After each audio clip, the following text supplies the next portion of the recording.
Let's jump right into this explainer and unpack the Q1 2026 financial health of Horace Mann Educators Corporation.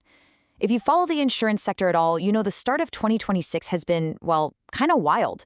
So today, we're cutting through the noise. We're going to break down exactly how Horace Mann navigated this market using their recent earnings data, SEC filings, and strategic updates.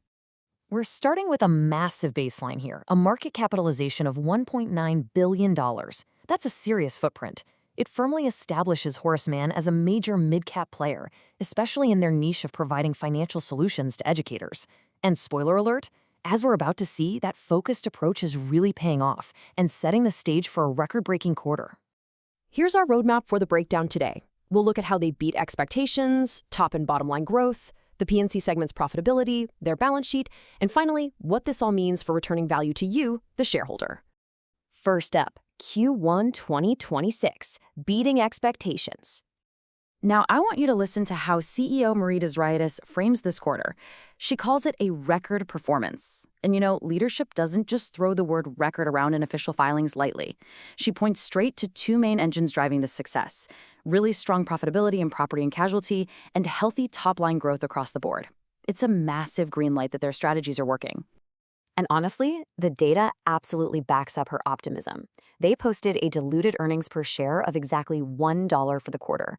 That's a really nice bump from the 92 cents we saw this time last year. It's just a clean beat. It proves they aren't just bringing in cash, they're super efficient at converting that revenue into actual earnings for every single share. Moving on to Section 2, top line and bottom line growth.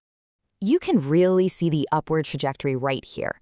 Total revenues jumped from $416.4 million in Q1 of 2025 up to $429.3 million this year. And right alongside that, net income grew from $38.2 million up to $41.2 million. So what does this tell us? It means this isn't just some accounting fluke or one-off adjustment. It's real, fundamental expansion hitting the bottom line. Section 3.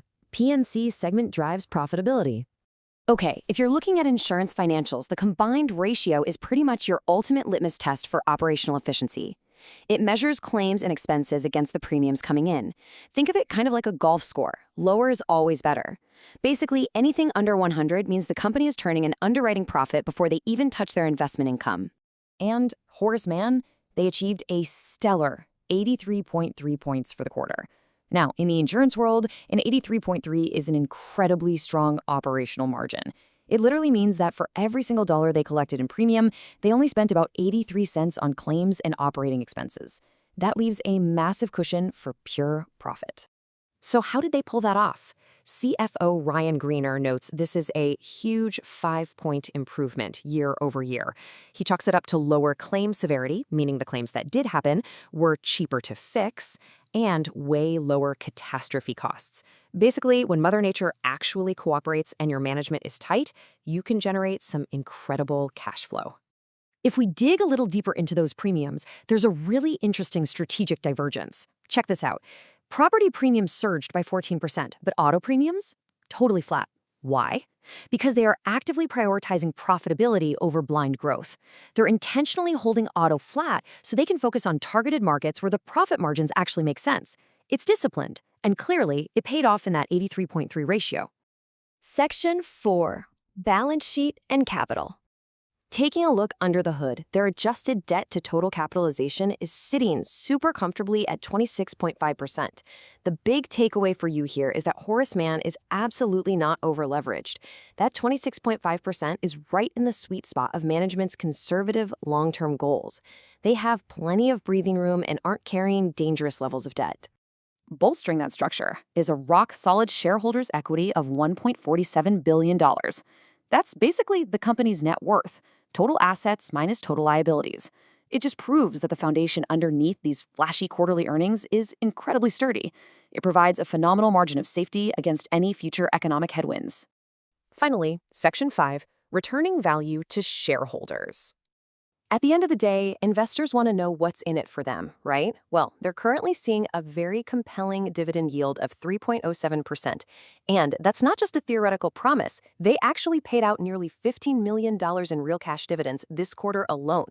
In a market where everyone's hunting for reliable income, a steadily growing dividend supported by a sub 100 combined ratio is hugely attractive. Looking ahead, management definitely isn't resting on their laurels. They are explicitly targeting a 10% average compound annual growth rate in core EPS and a sustainable 12 to 13% shareholder return on equity. They are laying out the exact playbook for the market: keep the balance sheet solid and keep that dividend compelling. It sets up a really fascinating rest of the year. With a record-breaking Q1 in the books, you have to wonder, how are these shifting strategies, especially holding the line on auto to boost margins, going to play out over the next few quarters? Can they sustain this exact momentum and consistently hit that 13% ROE target? That is absolutely the question to watch as 2026 unfolds. Thanks for hanging out with me for this explainer, and keep your eyes on the data.